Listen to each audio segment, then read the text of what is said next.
the food and supplies in your home. How did you come by them?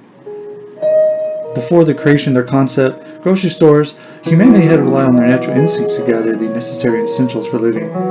Yet, thanks to grocery stores, humanity can now come together and purchase those same essentials. Even now, with modern advancement in technology, a person doesn't even have to leave the comfort of their own couch. However, thanks to that comfort and reliability, do you ever wonder about the lives of those whose duty it is to stock that store? I mean, surely you've seen them during your visit in and out of the store. Or do you? Greetings, I am the Storyteller. Tonight I bring to you a tale from my collection of stories, so sit back and relax. Allow yourself to get enveloped in my words and envision the world that comes off from my pages.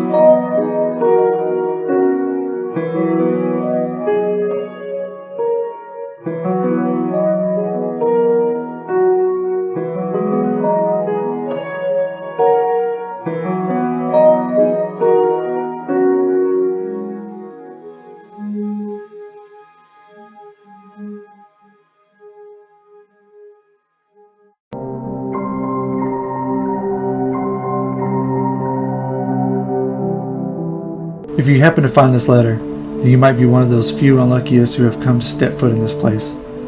I bet you're wondering where you are. That's the question that ran through my mind as well. I guess I'll go over what transpired for me.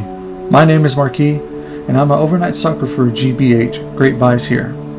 It was an alright job for the most part, great pay, good benefits, and the best part of being overnight, I didn't have to deal with nagging customers stealing seconds of my life. Though, it did have its negatives. Unlike most of my colleagues who got to stock normal shelf items, I got stuck every day pulling heavy loads of bulk water on an aisle located all the way at the end of the building. Sure, I got left alone, but have you ever pulled 10 pallets of water every single minute of your life? Sorry, I got a little tick there. Let me explain how I got here. I remember it vividly. The manager of the night, a fellow who can get confused with a mole rat, called over the intercom informing us of our first break. First break. It was our only break, and not that anyone did anything to get us our second break. Anyway, break was called and I could use a bit of that nighttime air. I made my way to the back of the door, which was only accessible to us employees with a working card. I swiftly exited the door, but instead of feeling that dry, humid summer air hitting me in the face, I found myself once again inside my store. Strange, I thought. I know I had not just done a 180. I turned around and found no sign of that door, only an empty hallway. Thinking maybe my mind was playing tricks on me, I did happen to stay up that day playing video games, so maybe thought my tiredness was reaching my mind. I rushed back to the floor looking around, but couldn't find a trace of anyone. I shouted out the name of my co-workers and that of my mole rat boss, but no response to be heard. I rushed down the aisle to the front of the store hoping to find them, but I'm sure you know that by now, don't you, dear reader? No matter how long you ran down these accursed aisles, they never seemed to end. I stopped, allowing myself to catch my breath, and then at the edge of my foot I saw it, or should I say them, like I'm sure you've already seen, the remains of some poor fools who were trapped here before us. Freshly preserved skeletons that seemed to have reached out in some sort of begging manner. The sight was too much for me to witness. Hell, everything here was too much for me to bear. The never-ending aisles, the strange mysterious door that vanished, and those poor foolish remains. Now, I wonder, have you experienced that god-awful sound? Hopefully you haven't yet to hear it if you found this note, but if you have, then may God have mercy upon you. That damn deep ringing like sound that drills its way into your very brain. The only thing I can offer to you is if you are experiencing it while reading this, get to stalking. It seems whoever runs this place prefers to stalk these never-ending aisles. What a damn cruel joke if you ask me. I remember when the dreadful sound first entered my ears, I became engulfed in pain. I stumbled and fumbled in every direction. I believed that sound would be my end. Then in that moment of my excruciating terror, my right hand grabbed something. The only thing that has always been in my life, a pallet jack. Where had it come from? Yet in that thought, I noticed another thing. The sound had ceased. With sweat dripping from my forehead, I glanced up at the ceiling, trying to pinpoint those damn speakers where the sound might have come from.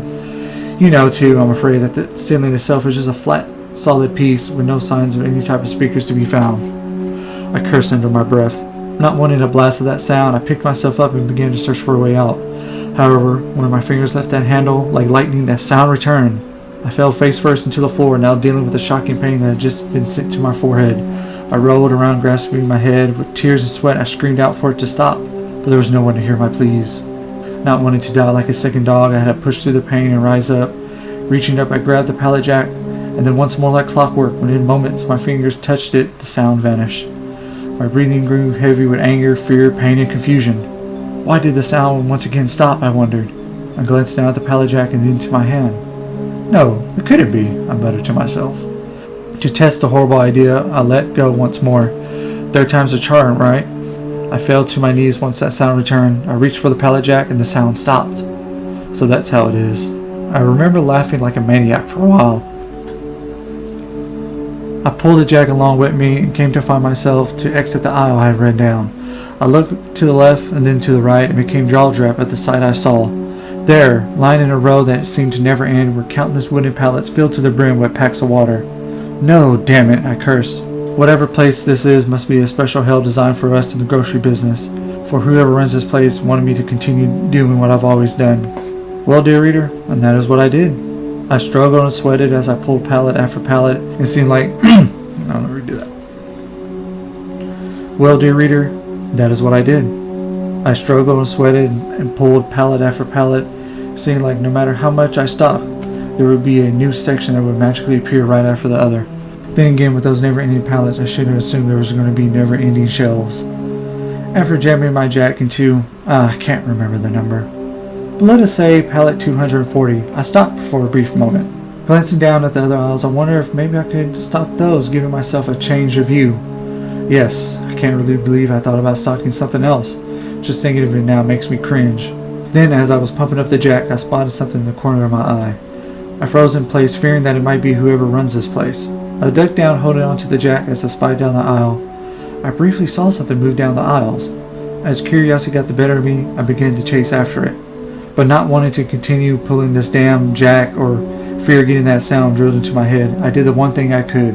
I removed one of the pack of waters from the pallet and carried it with me. With the pack nestled right under my arm, I looked down every aisle, each time my eye catching a small glimpse of something like a cloak. Then finally I saw it. I ducked behind one of the ends of the aisles, taking a small peek from my hiding spot. There, floating in the middle of the aisle, was a strange-looking being. It looked more like a living cloak than a physical being like myself. Yet the most horrifying aspect of it wasn't that it wasn't a physical appearance, but its face. My God, its face was unlike anything I saw. For when it turned down the spot to where I hid, I shook in terror. For within its hood-like head was a blackness. I began to wonder at that moment if it even did have a face. But before my question could be completed, I watched as two circular dots appeared along with a long, grinning smile. It tilted its head side to side as if it was questioning something. The strange being turned back around. I wondered what it might be doing, and then I felt my jaw fall to the floor when a door appeared before it. The telltale sound of a door opening echoed. I watched as that strange being drift into the opening door. I ran from my spot to the door, hoping to reach it before it closed. That is when I tripped over those poor foolish remains. As I tripped, that pack of water that had been nestled under my arm fell, causing the bottles of water to burst out of its pack. I didn't care, I needed to get to that door, but I stopped. The door hadn't vanished at all. Before it could completely close, I noticed one of the bottles had rolled right into it, keeping the door ajar. I couldn't believe my luck. I chuckled in glee at the sight. Hell, that damn sound had ring into my ears, but I didn't even care how much it hurt, for my joy was greater than it. I had finally found it, my escape. This letter, dear reader, was written as a last statement at first, but now that I found my way out, I will make sure to keep the door ajar for you. Hopefully you'll be able to find it within these many never-ending aisles, for I do hope you do not end up as a new floor decoration like those before us. Now, to where this door leads, I do not know, but surely it is a better place than this. And should I make it back home, the first thing I'm going to do is quit my damn job, for I am done with stalking. Well, enough writing for now. I'm going through that door. Farewell. Sincerely, Marquis.